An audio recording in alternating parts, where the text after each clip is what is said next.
रात के ठीक 2:17 एक अज्ञात जगह, एक बेहद सुरक्षित सैन्य कंट्रोल रूम में अचानक अलार्म बज उठता है। स्क्रीन पर एक अजीब सा सिग्नल दिखाई देता है, कुछ ऐसा जो सामान्य नहीं था। ड्यूटी पर मौजूद अधिकारी एक दूसरे को देखते हैं। माहौल अचानक तनाव से भर जाता है। सिग्नल किसी साधारण गतिविधि का नहीं था, बल्कि ये संकेत था एक संभावित न्यूक्लियर एक्टिविटी का। लेकिन हैरानी की बात ये थी कि ये गतिविधि भारत की सीमाओं के बाहर हो रही थी, और उससे भी ज्यादा चौंकाने वाली बात, इसकी जानकारी दुनिया के किसी और देश को नहीं थी। उस रात कुछ ऐसा हुआ जिसके बारे में आज भी खुलकर बात नहीं की जाती। एक ऐसा मिशन जिसने शायद एक बहुत बड़े खतरे को चुपचाप टाल दिया, बिना किसी शोर के, बिना किसी घोषणा के। भारत हमेशा से एक जिम्मेदार परमाणु शक्ति रहा है। 1974 में स्माइलिंग बुद्धा और 1998 के पोखरण परीक्षणों के बाद भारत ने ये साफ कर दिया था कि वो अपनी सुरक्षा के लिए परमाणु क्षमता रखता है, लेकिन उसका उपयोग सिर्फ रोकथाम के लिए करेगा। लेकिन दुनिया के कुछ हिस्सों में न्यूक्लियर टेक्नोलॉजी का इस्तेमाल हमेशा शांति के लिए नहीं किया जाता। दक्षिण एशिया एक ऐसा क्षेत्र है जहां दो परमाणु संपन्न देश आमने सामने खड़े हैं, भारत और पाकिस्तान। इतिहास गवाह है कि दोनों देशों के बीच कई बार तनाव अपने चरम पर पहुंचा है, और यही कारण है कि भारत की सुरक्षा एजेंसियां हर छोटी बड़ी गतिविधि पर नजर रखती हैं। विशेषज्ञों के अनुसार परमाणु गतिविधियों को पूरी तरह छिपाना लगभग नामुमकिन होता है। हर न्यूक्लियर टेस्ट, हर रेडिएशन मूवमेंट कहीं ना कहीं कोई सिग्नल छोड़ता है। सैटेलाइट इमेजरी, रेडिएशन सिग्नल, संचार गतिविधियां और असामान्य मूवमेंट। ऐसी ही एक संदिग्ध गतिविधि भारत की निगरानी प्रणाली की नज़र में आई। ये कोई सामान्य सैन्य गतिविधि नहीं थी, ये कुछ बड़ा था, कुछ ऐसा जो अगर समय रहते रोका ना जाता तो इसके परिणाम विनाशकारी हो सकते थे। भारत की खुफिया एजेंसियां केवल जानकारी इकट्ठा ही नहीं करती, बल्कि उसे जोड़कर एक पूरी तस्वीर बनाती हैं।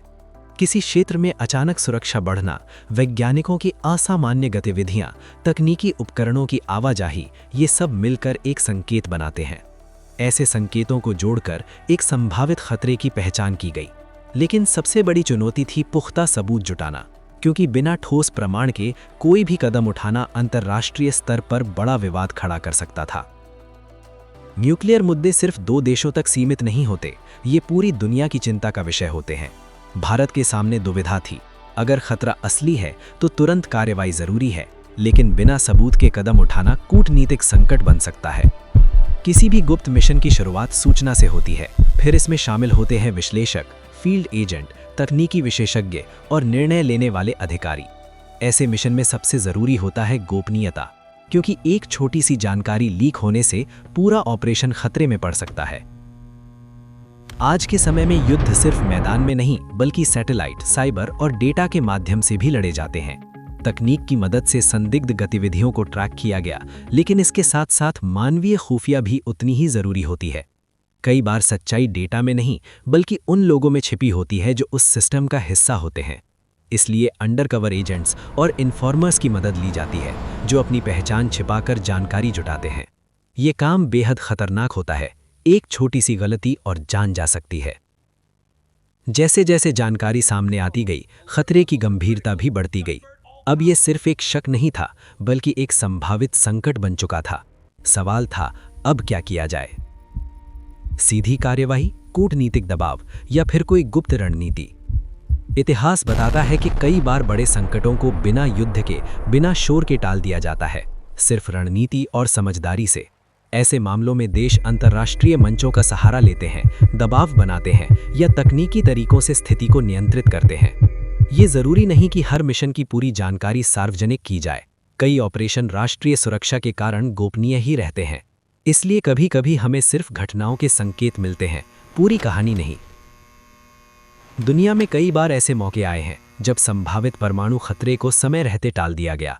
कूटनीतिक दबाव, अंतर्राष्ट्रीय समझौते और निगरानी के जरिए भारत भी एक जिम्मेदार शक्ति के रूप में हमेशा इसी दिशा में काम करता रहा है।